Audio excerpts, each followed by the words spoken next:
Assalamualaikum warahmatullahi wabarakatuh. Bismillahirrahmanirrahim. Selamat pagi teman-teman mahasiswa. Pagi ini saya mau coba presentasikan untuk materi pertama, yaitu pengantar ilmu manajemen untuk kelas syariah. Jadi untuk semester 5 dan 7. Baik. Pertama yaitu kami akan jelaskan definisi manajemen, di mana manajemen adalah suatu proses perencanaan, pengorganisasian, pengarahan, dan pengawasan usaha-usaha para anggota organisasi dengan penggunaan sumber daya organisasi lainnya agar mencapai tujuan yang ditetapkan. Itu menurut Stoner. Kemudian manajemen merupakan ilmu dan seni. Ada 4 fungsi utama dalam manajemen, di mana satu ada perencanaan atau planning, pengorganisasian atau organizing, pengarahan atau actuating atau directing, keempat pengawasan atau controlling.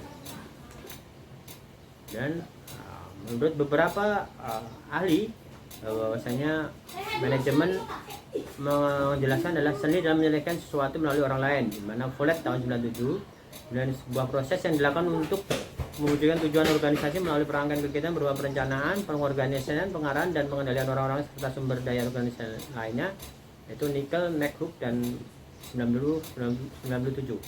Dan berikutnya seni atau proses dalam menyelesaikan sesuatu yang terkait dengan pencapaian tujuan, Ernie dan Kurniawan tahun 2005. Faktor-faktor dalam pencapaian tujuan adalah adanya penggunaan sumber daya organisasi, baik sumber daya manusia maupun faktor-faktor produksi lainnya. Sumber daya tersebut meliputi sumber daya manusia, sumber daya alam, sumber daya keuangan, dan sumber serta informasi. Itu ditulis Griffin 2002. Kemudian adanya proses yang bertahap dari mulai perencanaan, pengorganisasian, pengarahan, dan pengimplementasian hingga pengendalian dan pengawasan. Kemudian adanya seni dalam menyelesaikan pekerjaan. Sumber daya organisasi dibagi menjadi 5, yaitu sumber daya manusia, sumber daya informasi, sumber daya fisik, keuangan, dan alam. Kemudian pengertian efektif dan efisien menurut Drucker. Efisien yaitu mengerjakan pekerjaan yang benar dan tepat. Kemudian efektif adalah mengerjakan pekerjaan yang benar dan tepat. Kemudian efisien mengerjakan pekerjaan dengan benar dan tepat.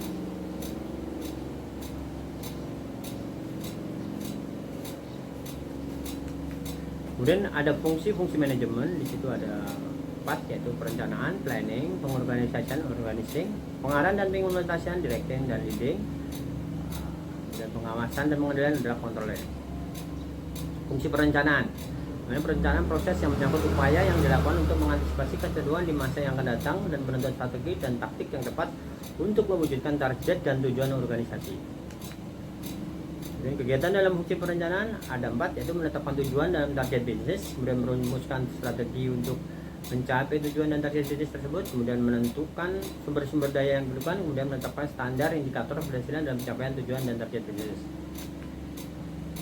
Fungsi pengorganisasian yaitu proses yang menyangkut bagaimana strategi dan taktik yang telah dirumuskan dalam perencanaan didesain dalam sebuah struktur organisasi yang tepat dan tangguh, sistem dan lingkungan organisasi yang kondusif, dan dapat memastikan bahwa semua pihak dalam organisasi dapat bekerja sama dengan baik, efisien guna mencapai tujuan organisasi. Dan kegiatan dalam fungsi pengorganisasian adalah 1. Mengalokasikan sumber daya, menetapkan struktur organisasi, kemudian kegiatan perekrutan, penyelesaian latihan dan pengembangan sumber daya, kemudian kegiatan penempatan sumber daya manusia pada posisi yang tepat, the right man and the right job. Kemudian fungsi pengarahan dan implementasi yaitu proses implementasi di program agar dapat dijalankan oleh seluruh pihak dan organisasi serta proses motivasi agar semua pihak tersebut dapat menjalankan tanggung jawabnya dengan penuh kesadaran dan produktivitas yang tinggi. Kemudian kegiatan dalam fungsi pengarahan dan implementasi yaitu mengimplementasikan proses kepemimpinan, pembimbingan, dan memberikan motivasi kepada tenaga kerja agar dapat bekerja secara efektif dan efisien untuk mencapai tujuan. Kemudian memberikan tugas dan penjelasan rutin mengenai pekerjaan dan menjelaskan kebijakan yang telah ditetapkan. Fungsi pengawasan pengendalian itu proses yang dilakukan untuk memastikan seluruh rangkaian kegiatan yang telah direncanakan, diorganisasikan, dan diimplementasikan dapat berjalan sesuai dengan target yang diharapkan, sekalipun berbagai perubahan terjadi dalam lingkungan dunia bisnis yang dihadapi. Kemudian mengevaluasi keberhasilan dalam pencapaian tujuan dan target bisnis sesuai dengan indikator yang telah ditetapkan. Kemudian mengambil langkah klarifikasi dan koreksi atas penyimpangan yang mungkin ditemukan, melakukan berbagai alternatif solusi atas berbagai masalah yang terkait dengan pencapaian tujuan dan target bisnis. Kemudian kalau menurut gambarnya, kegiatan fungsi manajemen itu ada planning, organizing, dan leading, dan controlling, di mana mereka saling keterkaitan. Ada garis urutannya di mana planning, kemudian organizing, kemudian leading, kemudian ada garis putus itu artinya terkaitan timbal balik. Kalau garis dapur itu berarti merupakan fungsi.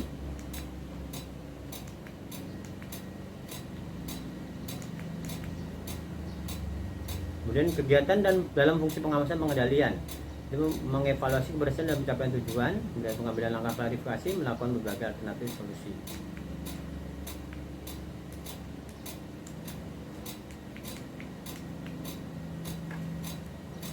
Kemudian sumber daya organisasi tujuan itu dan fungsi manajemen adalah di mana ada sumber daya organisasi, di mana itu ada daya fisik, alam, informasi, sumber daya manusia modal, kemudian dimasukkan ke fungsi-fungsi manajemen, kemudian akan mencapai tujuan organisasi yaitu efektif. Intinya kita ada punya sumber daya fisik, informasi, manusia, kemudian kita melakukan planning, melakukan organizing, leading, kemudian kontrol mencapai tujuan. Itu fungsi alur dari input dan output dari manajemen. Kemudian kalau perbedaan pandangan menurut fungsi manajemen ada Luther Gulick, ada George Terry, ada James Stoner, ada Cons, De Donnelly, Nicole McHugh, kemudian Richard Griffin, Ernest Dale. Kemudian ada fungsi operasional dalam manajemen, di mana ada manajemen sumber daya, ada manajemen pemasaran, ada manajemen operasi, ada manajemen keuangan dan informasi. Manajemen sumber daya adalah penerapan manajemen berdasarkan fungsi untuk memperoleh sumber daya manusia yang terbaik bagi bisnis kita yang kita jalankan. Bagaimana sumber daya manusia yang terbaik dapat dipelihara dan tetap bekerja sama dengan kita dengan kualitas pekerjaan yang senantiasa konstan ataupun bertambah baik. Dan manajemen pemasaran, mana adalah kegiatan manajemen berdasarkan fungsi yang pada intinya berusaha untuk mengidentifikasi apa sungguhnya yang dibutuhkan oleh konsumen, dana, dan bagaimana cara pemenuhannya dapat dilakukan. Dan manajemen produksi adalah penerapan fungsi berdasarkan pembagian produk yang sesuai dengan standar yang ditetapkan oleh keinginan konsumen dan teknik produksi yang seefisien mungkin, dari mulai pilihan lokasi, produksi hingga produk akhir yang diadakan proses produksi. Kemudian manajemen keuangan adalah kegiatan manajemen berdasarkan fungsi yang pada intinya berusaha memastikan bahwa kegiatan bisnis yang dilakukan mampu mencapai tujuan secara ekonomis, yaitu diukur berdasarkan profit. Tugas manajemen keuangan diantaranya adalah merencanakan dari mana pembiayaan bisnis beroleh dengan cara bagaimana modal telah diperoleh dialokasi secara tepat dengan kegiatan bisnis yang dijalankan. Manajemen informasi adalah kegiatan manajemen berfungsi yang berusaha memastikan bahwa bisnis yang dijalankan tepat mampu untuk terus bertahan dan dalam jangka panjang. Untuk memastikan itu, manajemen informasi bertugas untuk menyediakan seluruh informasi terkait dengan kegiatan perusahaan, baik itu informasi internal, eksternal, yang dapat mendorong kegiatan bisnis yang dijalankan dapat mampu beradaptasi dengan perubahan terjadi di masyarakat. Demikian kami sampaikan. Wassalamualaikum warahmatullahi wabarakatuh.